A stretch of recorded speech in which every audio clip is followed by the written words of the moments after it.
The Pontiac Grand Prix of Dallas.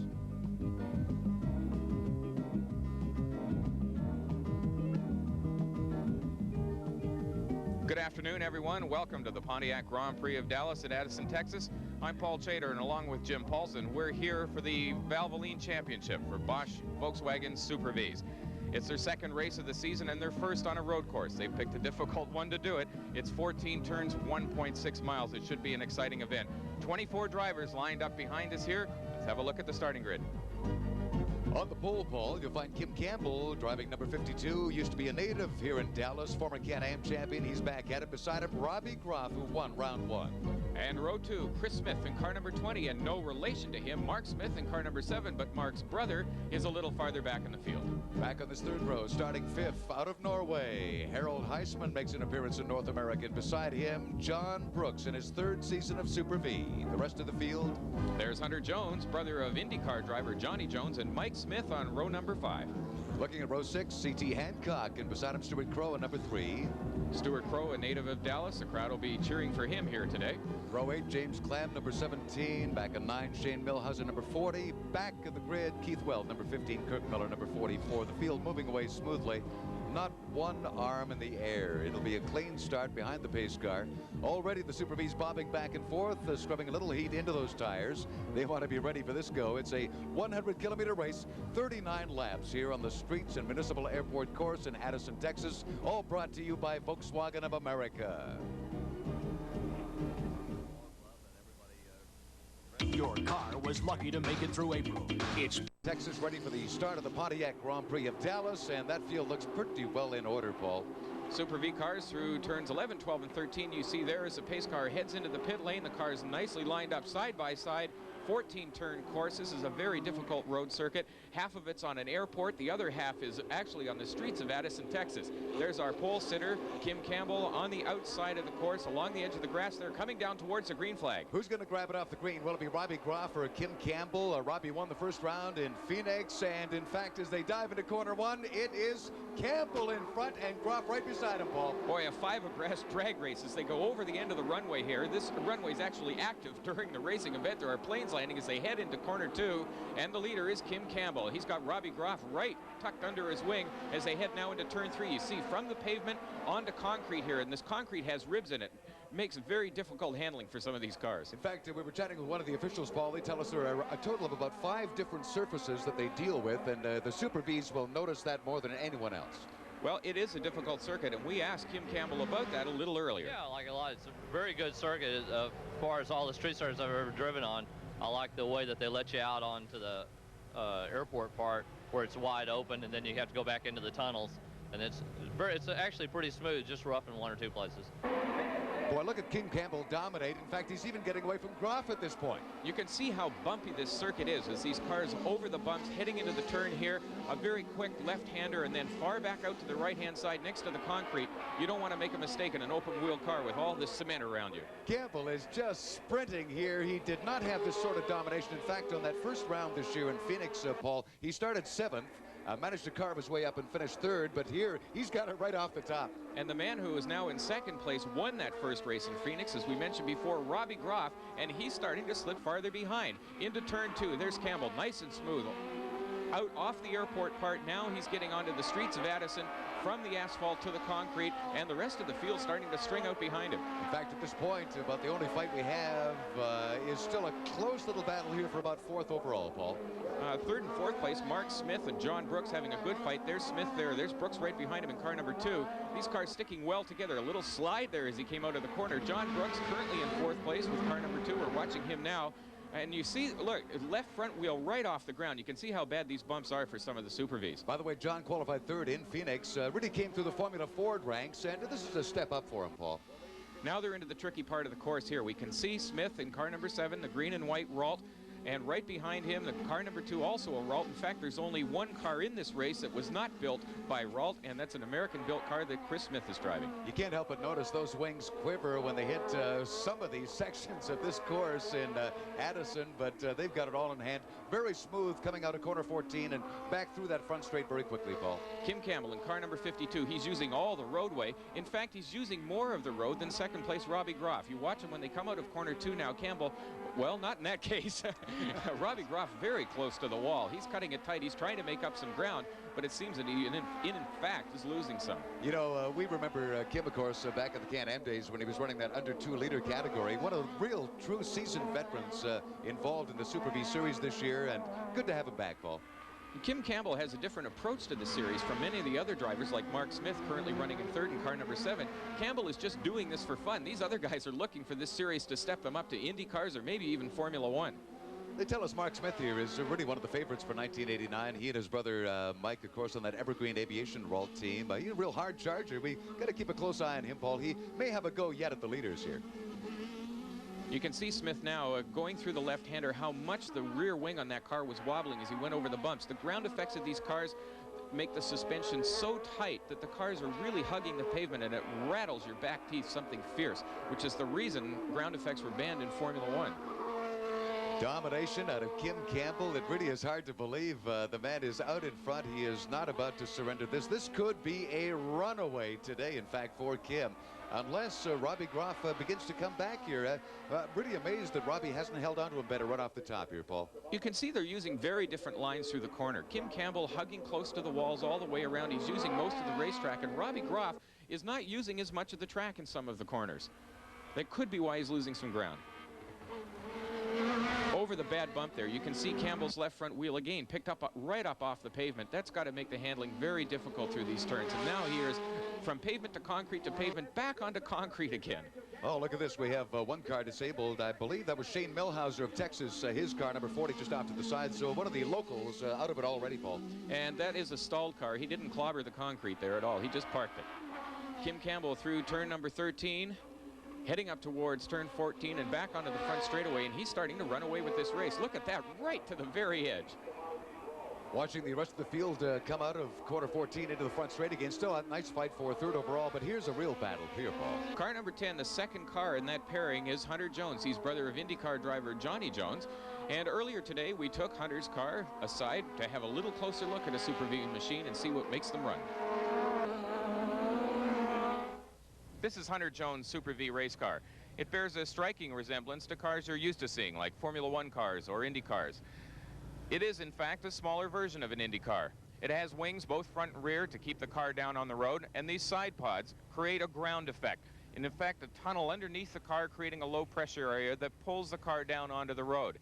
It's an excellent training ground for IndyCar racing.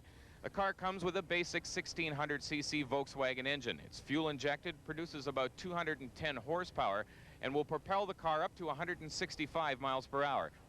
Like all race cars, the business end of this Ralt RT5 is pretty Spartan. As you can see, a minimal number of gauges. The tachometer in the center here, this white line painted on it, indicating the maximum revs that Hunter can run in this vehicle. Has a 5-speed gearbox. And over here, where it says hard and soft, is to alter the suspension, both front and rear, to change the handling of the car during the race as the fuel load lightens. Well, Hunter Jones, just behind Dwayne May here, is one of the youngest competitors in the Super V Series, Paul. In fact, he ran a strong race in Phoenix in his oval debut, and unfortunately, it was a late crash that knocked him out of it. But he was running in the top 5, a good competitor. Hunter Jones, one of the few foreigners in this event. He's from Canada. And again, Hunter Jones on the tail of Dwayne May, and we're going to grab a break, get back to this race action right after this.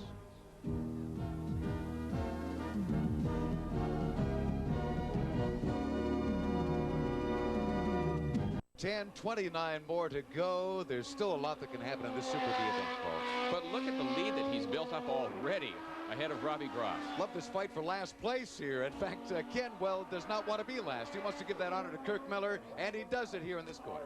Nice pass down on the inside. Skip Weld, his nickname, in car number 15, and a well done pass under braking.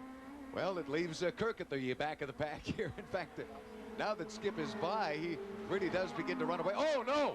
We've got a car upside down. That's Michael McHugh, car 0. He's right on his head. The roll bar seems to have collapsed, or it's dug into the earth. That's the problem. He's now trying to hit the extinguisher button. Let's have a look. It appears as though he was clipped by the car that's now disappearing in front of him, right over upside down. Look at this. His head, fortunately, whapped the grass first before the concrete, so he didn't bear the full brunt of that shock on his head from the asphalt, but he's sitting on it. Now he's trying to get out. The SCCA marshals there right on the scene to help him. Well, he appears to be okay, Paul. It's his struggle, of course, once you get that seatbelt off to try to get out of this equipment, but it's that close to the ground. In fact, oh yeah, he looks a little groggy here, so he knows he's had an incident. Pace car comes out. The pace car has just come out, but the leader, number 52, Kim Campbell, went by. The pace car came out in the wrong spot. Now, he's in front of the second place car now. We've got to watch to see what Kim Campbell will do.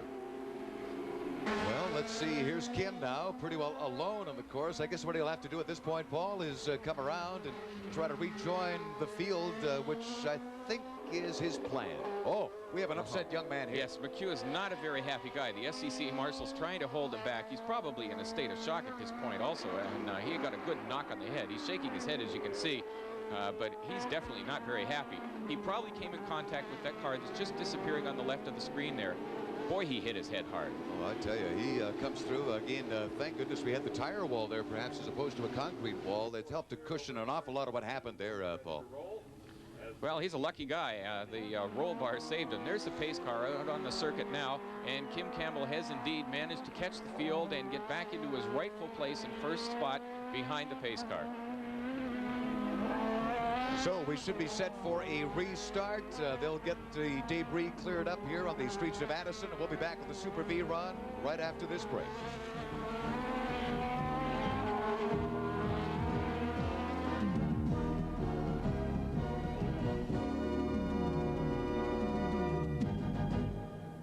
Back with Paul Chater. It's lap 25, and it's under a yellow. The pace car's still out, Paul. Cars are weaving to keep their tires heated up. The SCCA corner workers have the yellow flags displayed all around the circuit, and they're moving one of the disabled vehicles off the track. 1-800-255-5550 if you want to be one of these SCCA corner workers. It's a fun way to participate in a race. Shane Millhouse's car now safely out of the way. We should be set for a restart about this point, I think, Paul. All the debris pretty well cleared up. Yep, pace car is off. Pace car in the pit lane. There's Kim Campbell, who worked so hard to build up a lead, now has watched it disappear with that yellow flag. There's the green. Kim Campbell with his foot right down to the floor, and Robbie Groff right on his tail through turn 1. Groff moves to the inside just to have a look. Again, he's taking a different line through the course to see how wide he was coming out as they head into turn 2, and Kim Campbell's got to work now to build back that lead. Oh, look at this. A little different now, isn't it? After the yellow, we have got, I think, a more determined Robbie Groff, the current points leader after that win in Phoenix. He is after our race leader here. Robbie Groff has a second lease on this race all of a sudden. He's chasing number 52, the leader, Kim Campbell. He's closed the gap a little bit. They're starting to pull away from Mark Smith, who's in third place. Earlier today, actually, you had a chance, Paul, to chat with Robbie Groff in the intimacy of that pit area, and we were trying to learn from Robbie basically what are the best areas to try to pass on these streets of Addison in Texas, and Robbie had some interesting insights there. 7, which is the left-hander before the chicane, turn 11, which is the left-hander by the fire station, and 14, which leads onto the pits. Seem like pretty good places. In the apex, the line that you have to take in those corners takes you to driver's right, and it leaves a pretty wide open space for passing to driver's left. So I think those 2 spots would be pretty good to pass at. I think it suddenly sunk into Robbie that he should start using what he had instructed us on a little earlier today, and he's certainly hanging on to Kim much better this time, Ron Paul. He's going to have to get closer if he wants to pass, though. The difficult part about this circuit is that you have to pass under braking. There's no place, because these cars are so equal, to use any horsepower. So he's got to be tucked right under that rear wing of Campbell's car if he has any hope of getting into the lead. So the Valvoline Championship for the Bosch Volkswagen Super Vs continue, and since the yellow, and unfortunately we don't like to see the yellow out, Paul, but the fact is we have a little better race shaping up here. The 2 leaders pulling well away from the rest of the pack. Robbie Groff, for a change now, is trying to hang on to Kim Campbell, but you can see it's starting to lengthen just a little bit. Campbell's driving very smoothly, and Groff is starting to miss his lines a little bit in the corner. He's just a tad ragged. Watch him now as he comes out of turn 1. You see, he corrected it right there as he went over the bump. Let's try to keep in mind what might be driving forces, too, with these two individuals. For Kim Campbell, I think it's more of a fun run today. He's just delighted to be back in the world of motorsport racing, whereas for Robbie Groff, he's got some great dreams for the future, Paul. He has his eyes set on the Indy 500, whereas Kim Campbell has his eyes set on the checkered flag at the end of this race. He wants the money, the prestige, of course, as we had mentioned earlier, a former resident of Dallas. He'd like to do well before some of his old friends and neighbors here in Texas. Watch the cars over these bumps and how smooth Campbell is. He doesn't pitch the car into the corner. He's driving it very smoothly through. Robbie Groff, on the other hand, a little bit of a slide coming out of that turn, and he was very close to the cement wall. And you know, the fact is now with these two and this wonderful battle happening for the lead in our Super V run, we have lost the rest of the field. These two are literally running away from the rest of the crowd. And Kim Campbell is starting to run away from Robbie Groff. Just inch by inch, he starts to pull out that lead a little bit more every lap. On that shot of Kim Campbell, we get a glance at the crowd that has gathered here, Paul, and it is a sellout, I might point out, for the Pontiac Grand Prix of Dallas. About 65,000 people are watching this Super V war on the track right now. And the weather couldn't be more perfect. It's perfect for the fans, and it's also great for the drivers. Their tires are running at optimum temperatures. They're not having any difficulties with their tires going away in a race that's this long. 39 laps on these small tires for the Super V cars could be torturous on a circuit like this. You know, I couldn't believe we had a tornado warning. Hey, look at that. We actually saw a tire kick up there on one of the lumps on this road course. And, whoa, that can make your heart stop for a moment. There's Mark Smith, third after 32 laps. He's hanging on very well to third spot, but he's got a challenger right behind him, and he's going to have to push a little harder if he wants to get away from car number 51. Of course, Dwayne May is in number 51, trying to impress in front of his friends here in Texas. It's his home country, trying to catch Mark Smith. We chatted with Mark earlier about he and his brother in racing. We struggled a little bit in qualifying with our gearing as far as our ratios went, and we were in and out of the pits making some changes trying to compensate for some handling problems too, so we didn't get to work together too much. Well, Mike was kind of the quiet one in that interview, Paul. Mark, of course, one of the series favorites, I would say, for 1989. Both exciting racers to watch. And his brother Mark, well experienced with things with wings, but other kinds of vehicles that have their wings upside down to a race car. He's rated on an F-15 Eagle fighter jet, and he's a chopper pilot. So in the meantime, it's Mark Smith and Dwayne May with a tremendous battle happening here. And there's Harold Heisman in car number 89. Right behind him, number 3, Stuart Crow. They're having a good fight. Stuart Crow, a native of Dallas, Texas, spent a couple of years commuting to Canada to race in Formula 2000 cars. And, of course, Harold, a native of Oslo, Norway, sort of debuting here in North America. He missed the first run in Phoenix due to a conflict in his schedule, but he's impressing the folks here in Texas. Harold Heisman in car number 89, running in 5th place. Stuart Crow tenaciously hanging on to 6th in car number 3. He's pushing Heisman. Stuart Crow out of Dallas, Texas, obviously wants to catch Heisman here. And the thing I like about Stuart, he's not only involved in Super V action, but he's doing some Porsche racing as well, Paul. So he can handle whatever you lay on him. Through turn 14, back onto the front straight. Watch Campbell right to the edge of the pavement. He puts another lap down. Let's have a quick glimpse at the standings, and we'll be back with more of the Pontiac Grand Prix of Dallas after this.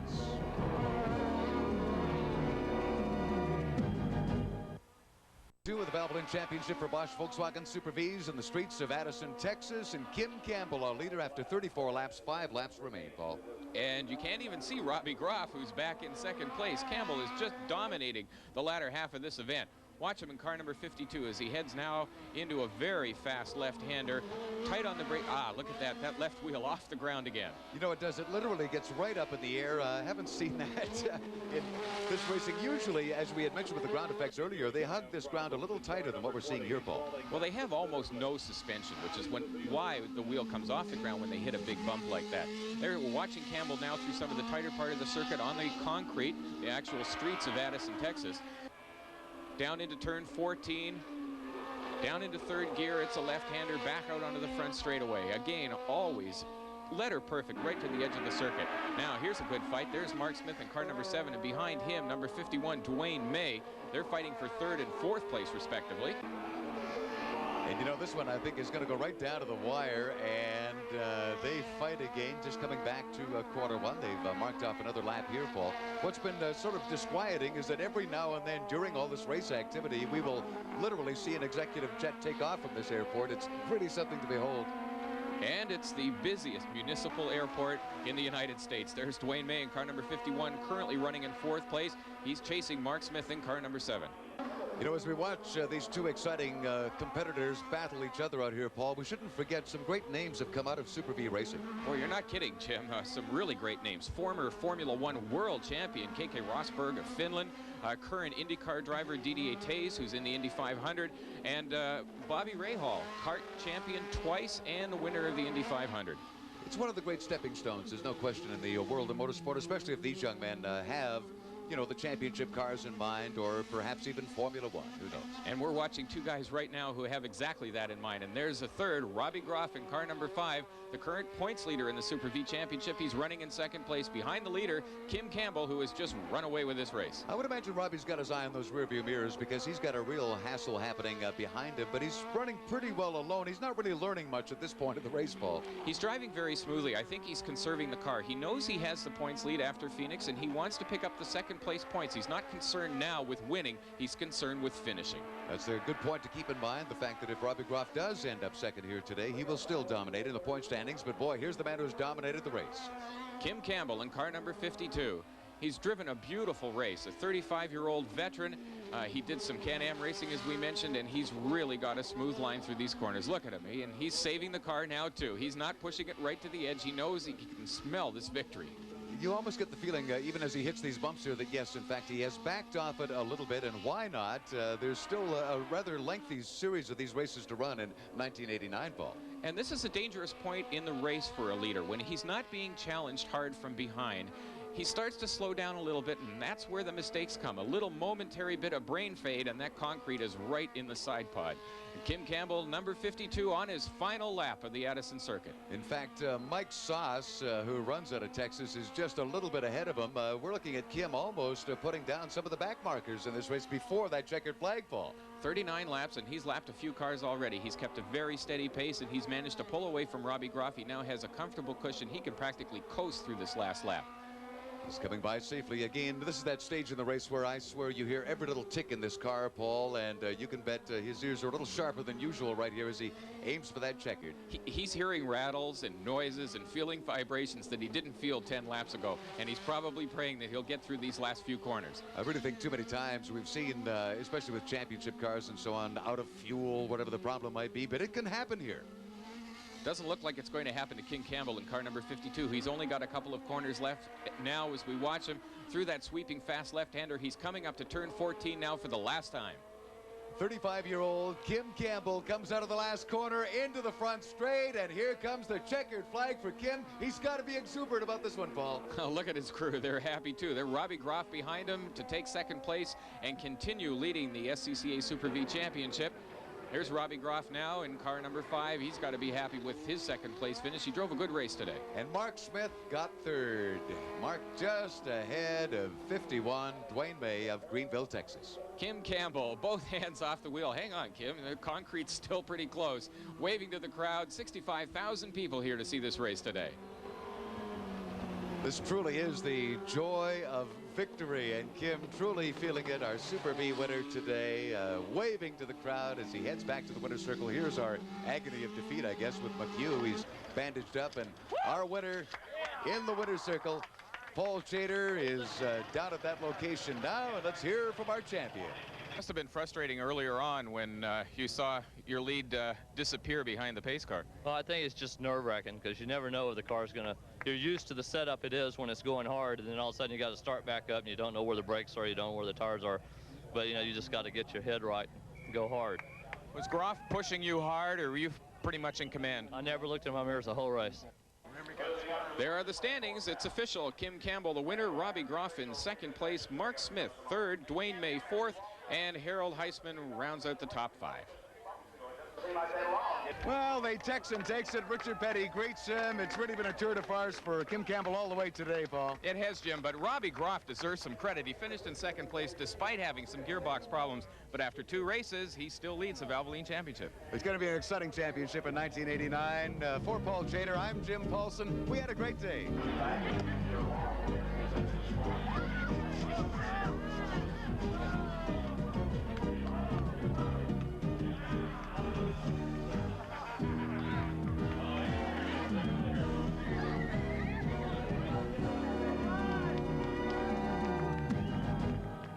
Brent from Newport, Dave Kudre.